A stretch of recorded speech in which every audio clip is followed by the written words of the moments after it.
The Las Vegas Aces just exposed themselves in the ugliest way imaginable, and A'ja Wilson's antics were only the beginning of a meltdown that shook the entire league.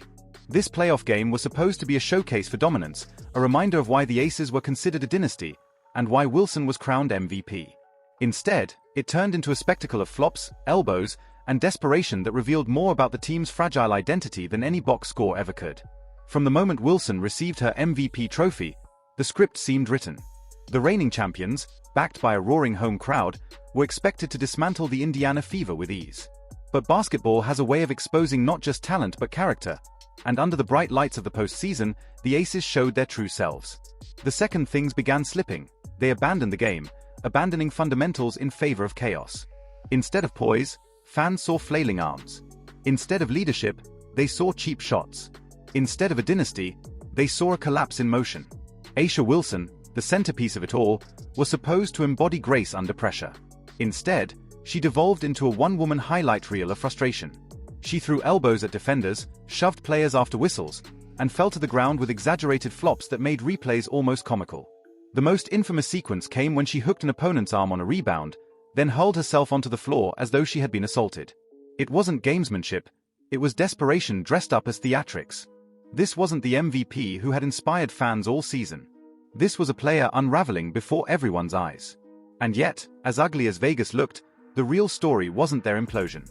It was the sheer grit of an Indiana team that had no business competing on paper. Missing 6 players, including rookie phenom Caitlin Clark and sharpshooter Sophie Cunningham, the Fever were written off before the ball even tipped. Analysts called the matchup a mismatch. Vegas head coach Becky Hammon arrogantly dismissed Indiana by saying the Aces hadn't even shown their true selves yet. The message was clear. This was supposed to be a formality, a coronation. But arrogance is dangerous fuel, and it set the stage for one of the most stunning playoff ambushes in recent memory. What Vegas didn't anticipate was how their dirty tactics would ignite Indiana's fire. Every elbow, every push, every no-call only strengthened the Fever's resolve. Instead of folding, they fought harder. Instead of panicking, they played smarter. The embodiment of that defiance was Kelsey Mitchell, who delivered a masterclass in composure and fire. She torched Vegas for 34 points, her playoff career high, each basket dripping with defiance. Her performance was more than stats. It was symbolic. For every shove, she had an answer. For every flop, she had a bucket. The moment A'ja Wilson fouled her early in the game in a failed attempt at intimidation, then clanked her free throw, the symbolism was obvious. Ball don't lie. By the third quarter, panic had seeped into the Aces bench. The team expected to be celebrating found themselves scrambling, arguing with referees, and unraveling in front of their own fans. Indiana, meanwhile, kept their heads down and their pace relentless. Odyssey Sims, coming off the bench, delivered crucial buckets.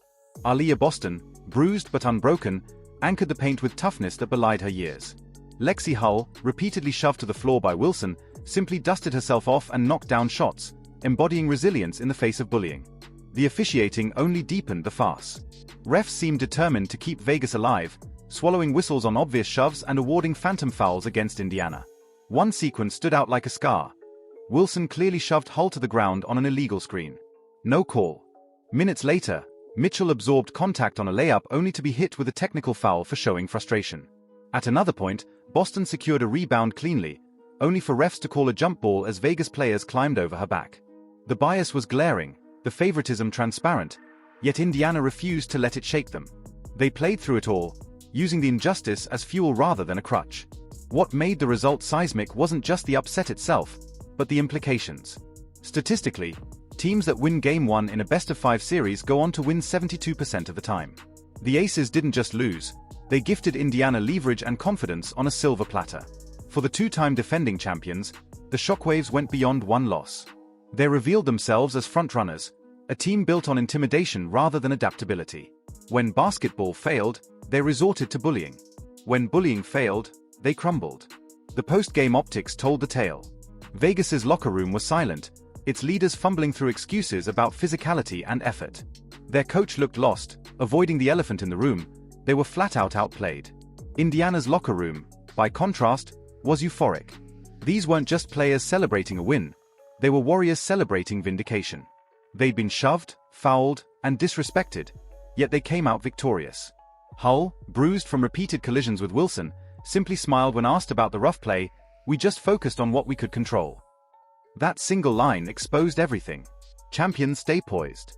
Pretenders lash out. And this isn't just about one playoff series, it's about the league itself. The WNBA has been fighting to attract new fans, to showcase its skill, talent, and professionalism. Yet here was its reigning MVP devolving into a spectacle of elbows and flops, turning what should have been a showcase into a circus.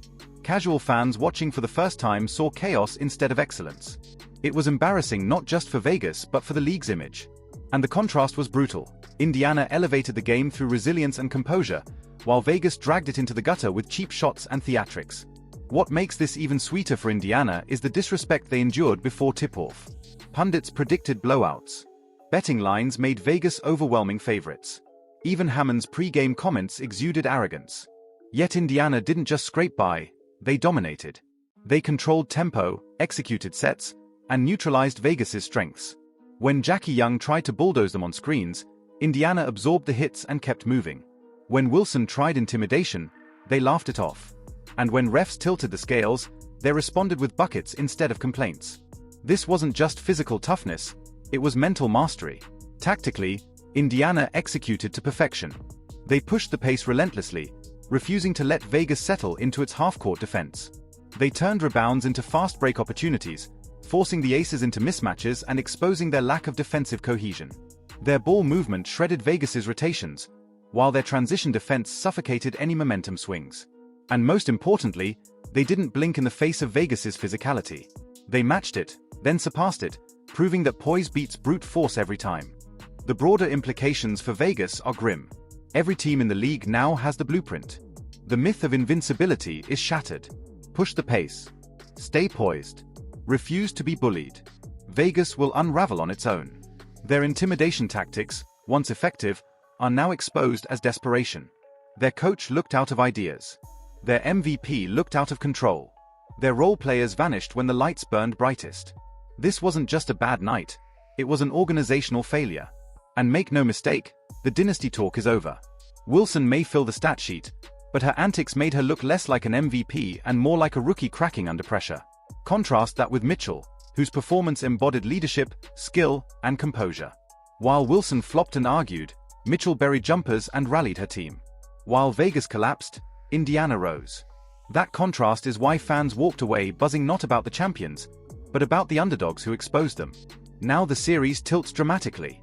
Indiana has momentum, confidence, and the belief that they can not only compete but win outright. Vegas, meanwhile, is trapped. Do they double down on physicality and risk further humiliation? Or do they abandon their identity and admit defeat? Neither path looks promising. The Fever have already accomplished the hardest feat, winning on the road against the reigning champions with referees stacked against them. Now they return home with an army of fans ready to roar. The Aces, once feared, are now vulnerable, and the league knows it. This game won't just be remembered for its score.